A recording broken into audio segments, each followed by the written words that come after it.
I'm delighted to join you, delegations from both countries, for the 26th session of the India-Russia Intergovernmental Commission for Trade, Economic, Scientific, Technological and Cultural Cooperation.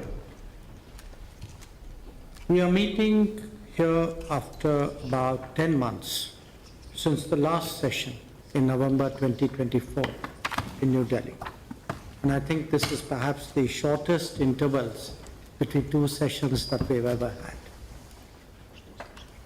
Over the last 4 years, Excellency, our bilateral trade in goods has increased, as you have noted, from fivefold, from $13 billion in 2021 to $68 billion in 24-25, and it continues to grow.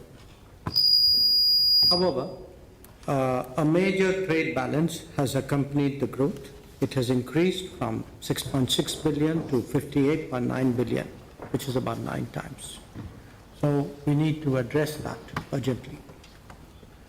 Today, as we meet, allow me to lay out some of the salient features of the agenda before us, addressing tariff and non-tariff trade barriers, removing bottlenecks in logistics, promoting connectivity through the international North-South transport corridor, the Northern Sea Route, and the Chennai-Vladivostok corridor, affecting payment mechanisms smoothly, timely finalization and execution of the program of economic cooperation till 2030, the early conclusion of the Eurasian Economic Union FTA, whose terms of reference were finalized today, and regular interaction between the businesses of the two countries. These are among the key elements. They will not only help to address the imbalance and grow our trade, but also hasten the timely achievement of our revised trade target of $100 billion by 2030. Colleagues, we are all acutely aware that we are meeting in the backdrop of a complex geopolitical situation. Our leaders remain closely, regularly engaged. They provide us wise and practical guidance to our special and privileged strategic partnership. We have had 2 in-person meetings last year and are personally committed to further advancing our strategic partnership. Today, as we meet here for the IRIGC-TEC, allow me to make some suggestions on how we can improve our efficiency and rise to the occasion of deepening our economic cooperation. One, the various working groups and subgroups could perhaps take a more creative and innovative approach towards their respective agendas. The challenges posed by the larger landscape that I mentioned require us to do so. And this should be done in a manner in which it works for both sides. So when we speak today, as you did, Excellency, of the smoothness of settlements, of better logistics, of diversifying our trade basket, of creating more joint ventures, of moving on skilling and mobility, these are some of the areas, some examples of what we need to focus on more effectively.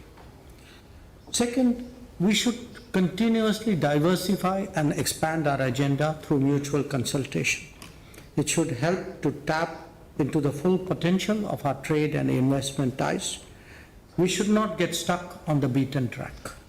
Doing more and doing differently should be our mantras. Third, I would urge that we set ourselves some quantifiable targets and specific timelines so that we challenge ourselves to achieve more, perhaps even surpass what we set out to do. Each working group and each subgroup could apply itself to setting of targets and see what we could achieve by the next session of the IRIGC-TEC. For example, if you are looking at trade barriers, could we pick a certain number and make a commitment? If we have agreed to a certain proposal, can we set a firm timeline for that? So I believe that each working group and subgroup should include at least one possible target and pursue it with full tenacity. 4, I would suggest for your consideration that we should have at least 2 intersessional meetings between the IRIGC sessions. We could also do a virtual midterm review with all the co-chairs like we did in 23.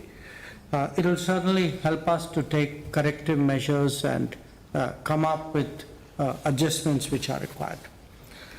To make that happen, I think it would also be useful if we each one designate a clearinghouse for the RIRGC TEC on both sides, who will remain in touch.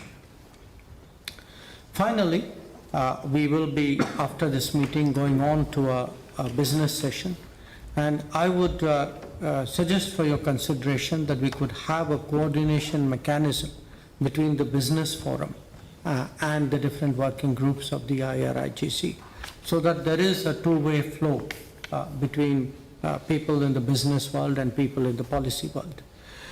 We would like the IRIGC to become even more result-oriented, relevant, and readily available to the business communities of the two sides.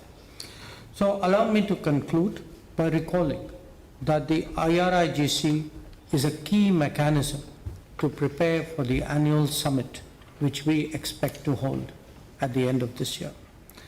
And indeed, it's our working, it's what we deliver that really drives the relationship between India and Russia. So I thank you once again for your warm welcome, for your hospitality, for the excellent arrangements for today's meeting. I look forward to our fruitful discussions. Thank you.